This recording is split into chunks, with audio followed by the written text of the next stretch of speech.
El 21 de agosto recordamos y celebramos a San Pío X. Este papa, que en el mundo se llamaba Giuseppe o José Sarto, nació en 1835, fue elegido papa en 1903, siguiendo al Papa León XIII, fallecido por supuesto, el cual pues había ejercido el pontificado por bastantes años. Y el Papa Sarto, Pío X, murió en 1914, podría decirse en los albores, en el alba de la Primera Guerra Mundial. Es un tiempo muy particular, de grandes exigencias y sobre todo podríamos decir de mucha agresividad. Es un tiempo de gran agresividad, agresividad contra la Iglesia. Por ejemplo, no se nos debe olvidar que aquí en Colombia, hacia el año 1861 o por ahí cerca, el gobierno nacional decretó extinguidas las comunidades religiosas y expulsó a los religiosos. La única posibilidad de los religiosos era volverse sacerdotes diocesanos o ir al exilio, eran desterrados. Y fue una cosa incluso irónica lo que sucedió aquí en Colombia, porque tenemos el caso de un dominico, el padre José Calasanz Vela, el cual fue desterrado, pero el destierro no consistía en sacarlo del país, sino enviarlo a una zona particularmente inhóspita, descuidada, olvidada en aquel tiempo, que era la zona de los Llanos Orientales. Ese es el tipo de agresividad, ¿no? Se le quitan todos los bienes a la Iglesia, se declaran extintas o extinguidas las comunidades religiosas, una auténtica persecución, algo supremamente fuerte. Tiempos que lamentablemente vemos que se están repitiendo de otro volumen, de otra manera, con otras estrategias, pero muy parecidos en el fondo, por ejemplo, con lo que está sucediendo en Nicaragua hoy en día. Ese tipo de persecución sucede. Y lo mismo estamos encontrando en otras partes del mundo, en algunas zonas de la India, por ejemplo, es prácticamente imposible la conversión al cristianismo.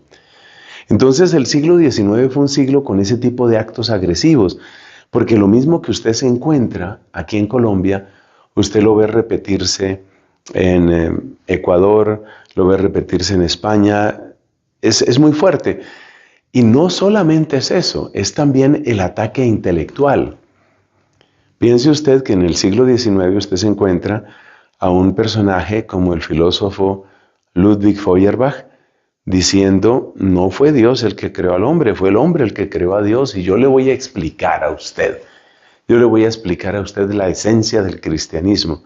Ese es el título de la obra más conocida de Feuerbach.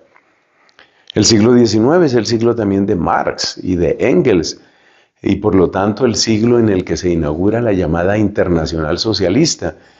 Y el propósito de la Internacional Socialista es una organización que, ya lo indica su nombre, quiere abarcar al mundo entero, pero desde el ateísmo, desde un materialismo dialéctico, así lo llamaban ellos, absoluto, donde no cabe la fe de ninguna manera. Además, es un tiempo en el que van avanzando las investigaciones históricas, va avanzando la ciencia, entonces te encuentras con la arrogancia de un filósofo francés, Auguste Comte, que dice, mira, el futuro está en el positivismo. Esa es la corriente que él impulsa.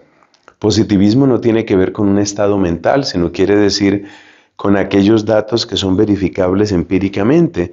Viene de la palabra positum en latín, que significa lo que está puesto, lo que está verificado empíricamente. Entonces, para Auguste Comte, pues el positivismo es el futuro.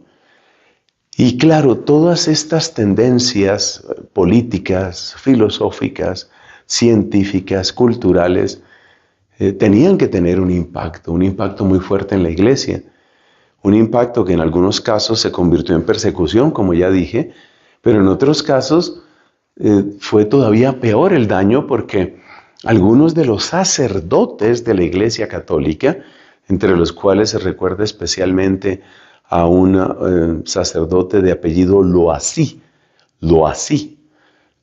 Este sacerdote, pues empezaron a tratar de acomodar el mensaje del Evangelio de acuerdo con las tendencias de las investigaciones históricas, de las investigaciones bíblicas, de lo que dice la ciencia, de lo que dice el ambiente.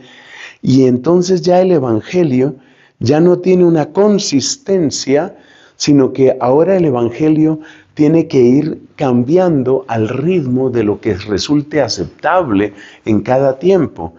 Y esto es lo que se da cuenta el primero sacerdote, luego obispo y después papa, Giuseppe Sarto. Él se da cuenta de que es una traición mayúscula, brutal al Evangelio. Es una traición creer que podemos tomar al Evangelio, irlo amasando y acomodando de acuerdo con los gustos, las tendencias de cada época. Esa es una herejía, y esa herejía es la que se llama modernismo. No confundir con lo moderno. Hay cosas buenas en lo moderno, así como hay cosas buenas en lo antiguo. Hay cosas malas en lo antiguo y hay cosas malas en lo moderno. No, aquí estamos hablando del modernismo. Y el modernismo es esa herejía que brota de todo ese siglo XIX tan agresivo, tan turbulento. Y esa herejía es la que el Papa Sarto quiere atacar con todas sus fuerzas, y por eso él toma como lema pontifical instaurare omnia in Cristo. Quiero instaurar, quiero darle en Cristo toda su solidez a todas las cosas, todo en Cristo. En ese sentido, pues es una propuesta absolutamente valiente y dramática. Es una historia apasionante, y aquí apenas puedo mencionarla. Esa valentía unida al mismo tiempo a un espíritu profundo de oración, un amor por la inocencia, especialmente en los niños, y el testimonio de unos milagros, porque este es de los papas de los que se cuentan milagros en vida de él. Todo eso hizo que fuera canonizado, y yo creo que tenemos que saber dirigir la mirada a San Pío X, sobre todo para no negociar el Evangelio, para no venderlo barato, para no creer que cambiar el Evangelio es la estrategia para lograr que el Evangelio sea aceptado. Si tú cambias el Evangelio para que te lo acepten, no están aceptando el Evangelio. En el fondo solo están aceptándose a sí mismos y a sus propias ideas. Y esto fue lo que se dio cuenta San Pío X. Y por eso pues lo recordamos hoy con admiración y le pedimos que interceda por nosotros.